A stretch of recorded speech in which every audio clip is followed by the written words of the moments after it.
official visits, all sorts of projected leans and targets, and where's this guy going, and so forth and so on. I know there's a big visit coming up here by Ohio State to committed linebacker Tarvis Alford. So if you want to take off on that and anybody else that comes to mind, and what is the current news and what's expected here in the next few days and over the weekend. Did you look at my notes or something? Because like we didn't even talk about this part of it, and you like literally read my first lines. I was gonna mess with you because Tarvis Alford, of course, committed to Ohio State, one of the top linebackers in the entire nation. I would sure love to get him at Florida State, but it's that's one of those ones big to get him on campus. So we'll see where it goes from there. Not a ton, but yeah, that's as far as the names that have been on campus the past couple of days. That one is way high up on there. Somebody that I've been really high on, and we'll see how the season plays out. I would love to get him in. Personally, I'm not so sure. I feel really, really good about Pritchard. We're gonna see. We're gonna see on Alford. I wish I had more. I'm not gonna sit here and lie to you and tell you that the flip's coming or anything like that. But yeah, just getting him on campus is big. Another guy who was on campus recently, he's already committed to Florida State.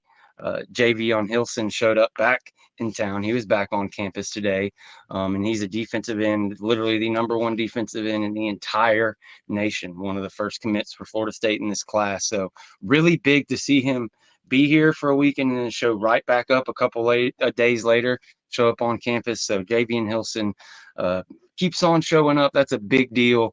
And every visit you can kind of prevent him from making, and that's or every time you get him to Florida State, that's one place he's not, and vice versa. So I love seeing JV Hilson on campus. As far as today, it wasn't very big. There was a kid, Ben Hanks, junior DB out of Pensacola, Booker T. Washington High School, in my stomping grounds, came up. I believe he's got an official visit on the 18th, which would be, is that this weekend or next weekend? Maybe. I believe he'll be here next Tuesday for an official visit, something like that. But he's got an official visit coming up. He's a rising player, so look out for him on Florida State's board there. Todd Robinson is a guy that went to UGA, as we talk about kind of Tarvis Alford and wanting to flip him. That's been one of the things that's happened the last couple of days. Todd Robinson is a guy we kind of snuck up on. Nope, he goes to UGA. So his visit is canceled.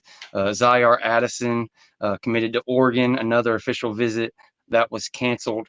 Another guy, Derek Cooper, popped up, out of nowhere. Tight end athlete, and Florida State was really, really high on him. All of a sudden, he took a visit to Georgia, and same thing. Committed to Georgia, that thing shut down. That was the report. And then a couple days later, you see it pop up. He says, "No, I was not committed. I'm not committed to anybody." So Derek Cooper is another one. I call it the fake UGA commit, but he is still on the board. But yeah, there are a ton, not a ton of people today. I believe we had about 40 different high schools of guys coming in, but for these individual camps and stuff, it's a lot more kind of for the kids than Florida State. You really have to kind of zero in on the very top guys.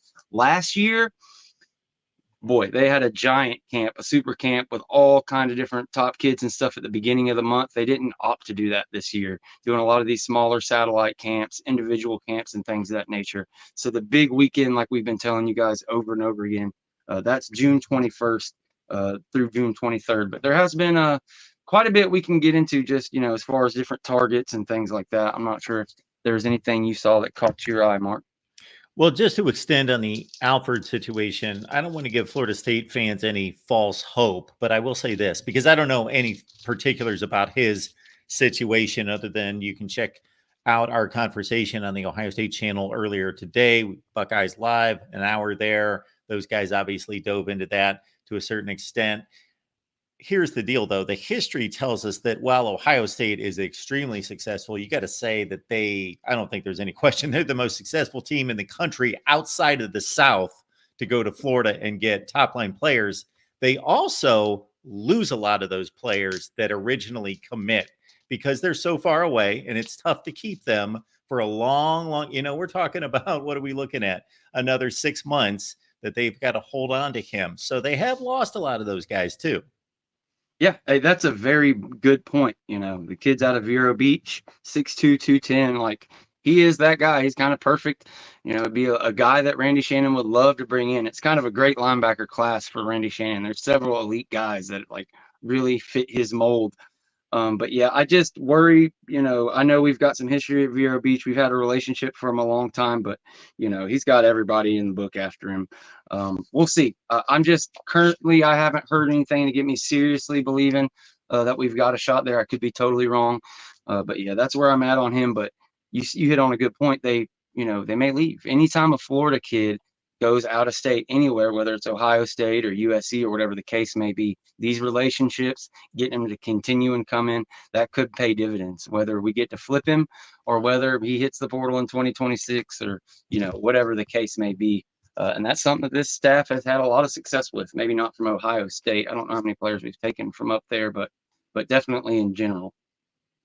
And again, everyone, I don't have any intel regarding Tarvis Alford, but I'm just speaking in generalities. And I also think that there's a component there that, yeah, a place like Ohio State comes in, hits him over the head, bam, let's go there, develop NFL players like crazy, all the good things going on there. But after 6 months and on and on and on, and I like it at home, and why would I want to leave home? And that's a long ways away. And I think that comes into play. So if everything else matches up and Mike Norvell and his staff can make a good play, there you go. It Facts. could happen. Very, very well said, my friend. Very well. We appreciate y'all being here at the Voice of College Football. We appreciate George being here, because if George isn't here, we don't have a show. So we thank George for being here from the Renegade Report. And folks, again, subscribe to the Renegade Report. Chris is typically here. James is typically here. We thank them so much for everything that they do for us here at the Voice of College Football, because you put the four of us together. I think we've got a unique show, because these guys they know Florida State football up and down like nobody that I know. And then I poke at them a little bit here and there from a national perspective. And it works well. We got to. We got to have some